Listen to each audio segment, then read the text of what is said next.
RBI ने ब्याज दरों में कटौती पर ब्रेक लगा दिया है। क्या आपकी ईएमआई अब नहीं घटेगी? और क्या महंगाई फिर से आरबीआई की चिंता बन रही है?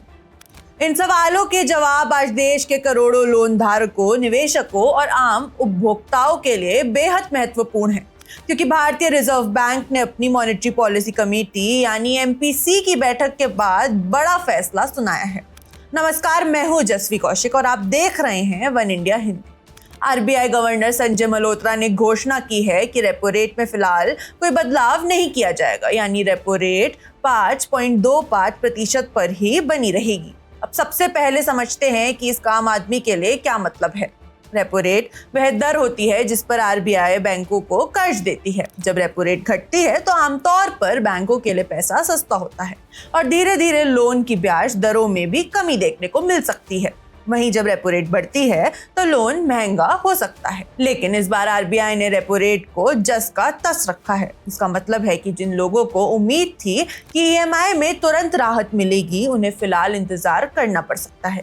हालांकि मौजूदा लोन धारकों के लिए ये भी राहत की बात है कि ईएमआई बढ़ने का भी कोई तत्काल खतरा नहीं दिख रहा है। आरबीआई का ये फैसला ऐसे समय में आया है जब दुनिया भर के कई केंद्रीय बैंक अभी भी महंगाई और आर्थिक अनसर्टेनिटी से जूझ रहे हैं। गवर्नर संजय मल्होत्रा ने कहा कि वैश्विक स्तर पर अनसर्टेनिटी बनी हुई है, सप्लाई चेन पर दबाव देखा गया और कई देशों में आर्थिक गतिविधियों पर असर पड़ा।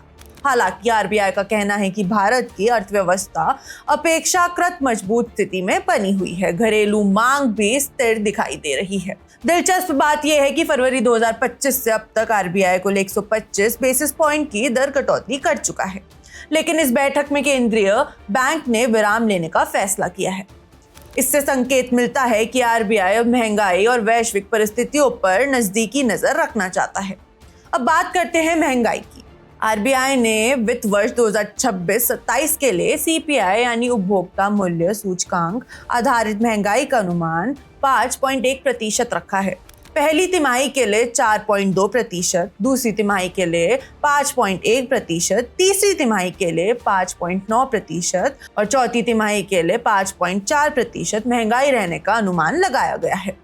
गवर्नर ने साफ कहा कि मॉनसून में संभावित देरी, मौसम से जुड़ी चुनौतियां और सप्लाई चेन में व्यवधान और अंतर्राष्ट्रीय स्तर पर तेल और गैस की कीमतों में उतार चढ़ाव महंगाई को प्रभावित करते हैं। यानी फिलहाल महंगाई नियंत्रण में दिख रही है, लेकिन आरबीआई पूरी तरह निश्चिंत नहीं है। अब बात करते हैं जीडीपी की।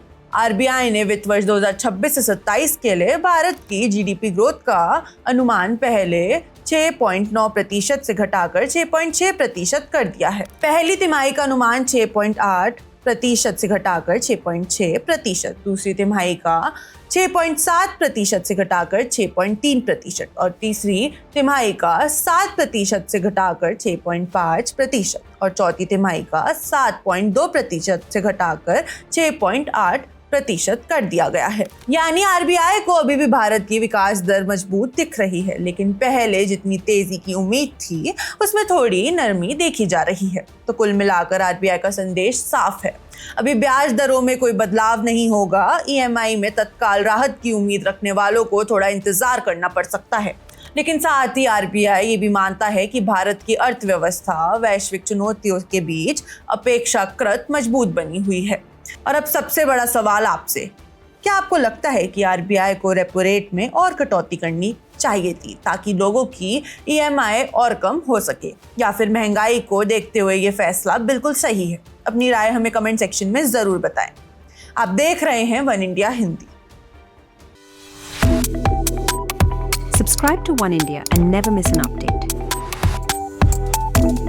Download the One India app now.